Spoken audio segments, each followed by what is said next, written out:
The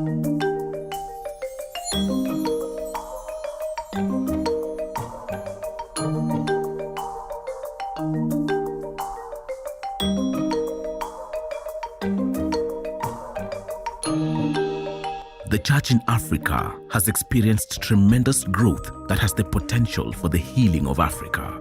Yet all too often, the church is disengaged from the crying needs of the community, focusing exclusively on spiritual concerns. Despite Christians being a majority in many African communities, poverty, disease, conflict, and environmental degradation abound.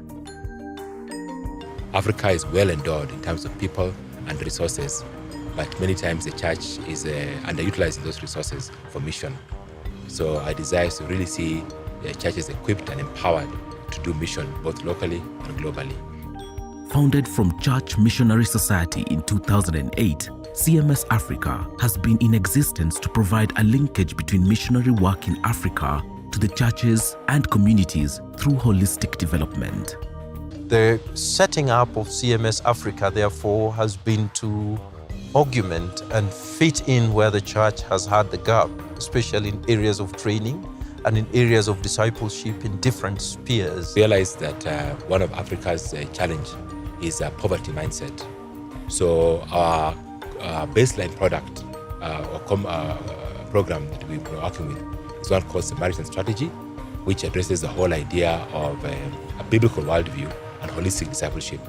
The biblical worldview really helps us begin to see the world as God sees it, as opposed to how our culture see it. Holistic discipleship recognizes that human beings are more than spiritual beings. They have physical, social, and also mental needs. And the church is actually God's answer to the total needs of humanity. We then build upon these programs by addressing specific groups. We work with business people, where we have business as mission. We work with youth. We developed a program for youth called 3D, Discover, Develop, Deploy. We have a program for women, where we address women who are often marginalized and in vulnerable situations.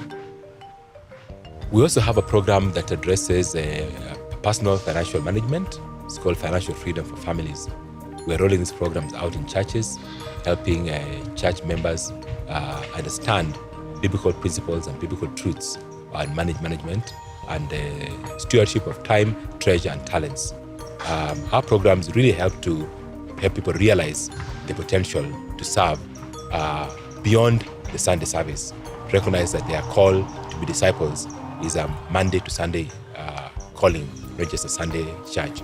In fact, we kind of can summarize the programs as what we call the Monday church. How does the church operate on Monday? But a specific focus we've chosen is the area of stewardship, because that we feel is a major need in the church in Africa. Through these programs, mindsets are being transformed, and there is emerging an enabling environment in Africa for the people of God to build their own solutions and take up ownership of their future. So in setting this, we needed to also respond to cross-cultural missions and missions beyond what we've already known. And that involved training and helping Christians in Africa also take the gospel to the next place where it has not been taken. And this one, we are saying not just evangelism, but in a holistic way that would help them move.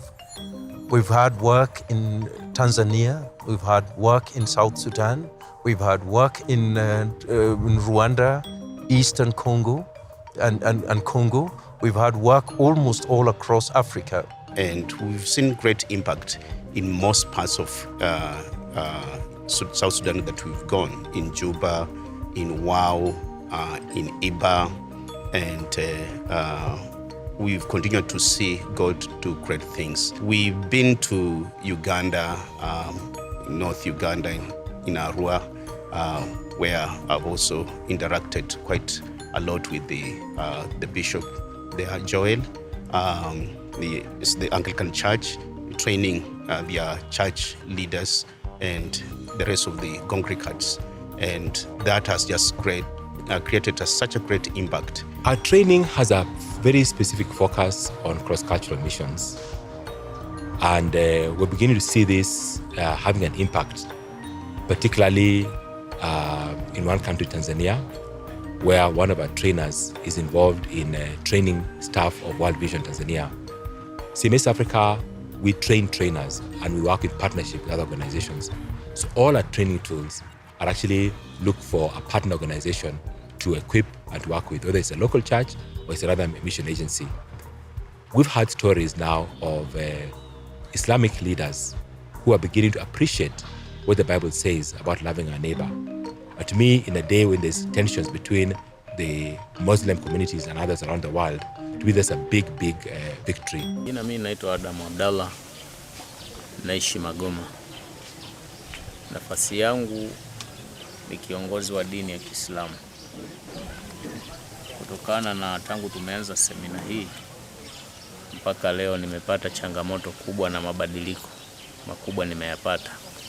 Kwa hiyo naahidi kutokana na nilivyokuwa mwanzo kabla sijapata hii semina, nilikuwa kuna vitu vingi ambavyo nilikuwa sivielewi. Lakini sasa hivi akili yangu imefunguka, maana yake ufahamu umekuwa mkubwa sana baada ya kupata darasa hili la semina.